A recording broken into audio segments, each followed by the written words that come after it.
vamos a hablar del cementerio de Torrero, del Camposanto de Zaragoza. Es un cementerio que se construyó en 1834, pero no tal y como lo conocemos ahora mismo en la actualidad, sino que es un cementerio que se ha ido adaptando al crecimiento de la ciudad. Se preguntarán quizá también qué sucedía antes de que estuviera construido. Pues sepan que se enterraba en otros lugares de la ciudad de Zaragoza. Son algunas de las curiosidades que queremos que conozcan de la mano de Ramón Beltrán, que ha escrito este libro, La ciudad y los muertos, la formación del cementerio de Torrero. Ramón, bienvenido. Hola, buenas tardes.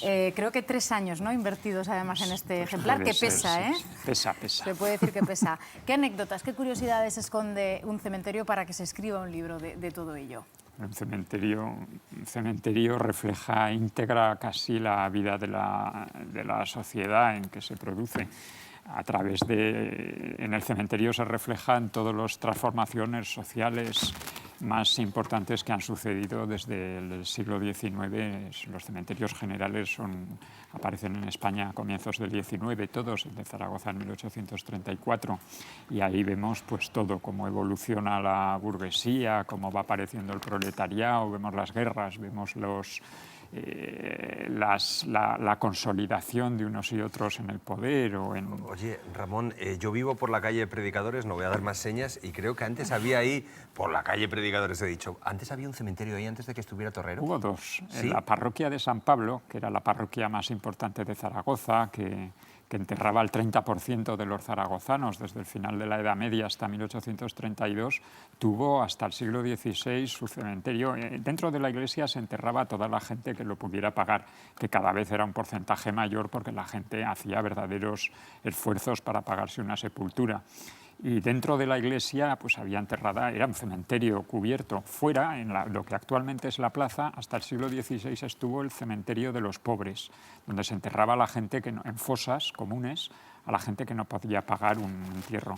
En el siglo XVI, como en San Miguel o en otras parroquias, el cementerio de los pobres pasa a un solar que está enclavado justo enfrente de la puerta que llaman de los ahorcaos, por donde se entra al claustro, un solar que hoy en día está edificado. Sí. Ahí se entierra a los pobres, se enterraba a los pobres y a todos los ahorcaos de la ciudad de Zaragoza, de ahí el nombre, y ya la plaza se urbanizó como plaza.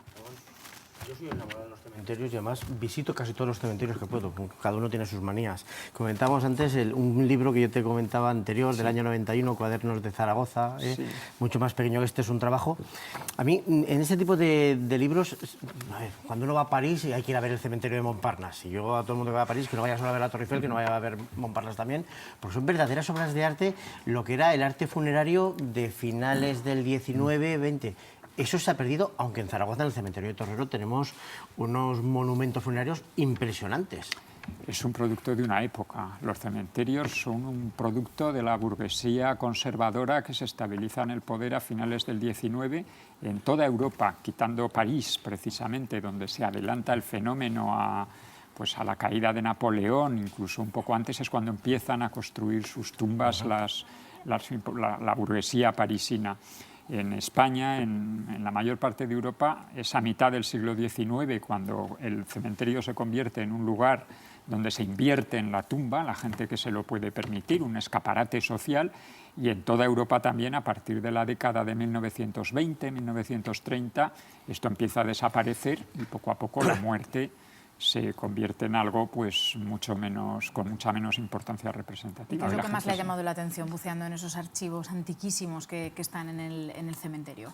Hombre, por ejemplo, es francamente llamativo todo el enfrentamiento entre el ayuntamiento y las parroquias hasta que en 1867 se consigue ya que el cementerio tenga una gestión plenamente municipal, la reivindicación puramente económica del derecho a fijar las tarifas funerarias, la guerra. Ramón, una pregunta. Tú que has visto la evolución histórica de los cementerios, te voy a pedir casi una predicción. Los cementerios están vivos. Qué curioso, los cementerios están vivos. ¿Hacia dónde evolucionarán los cementerios? Pues yo creo que los cementerios serán un elemento doble, o sea, por un lado una instalación funcional como una manera de deshacerse de los cadáveres sin mayor importancia simbólica, y por otro la parte antigua supongo que tenderá a ser un monumento histórico como otro cualquiera. Pues Ramón Beltrán, La ciudad y los muertos, la formación del cementerio de Torrero, muchísimas gracias por haber estado con nosotros. A vosotros.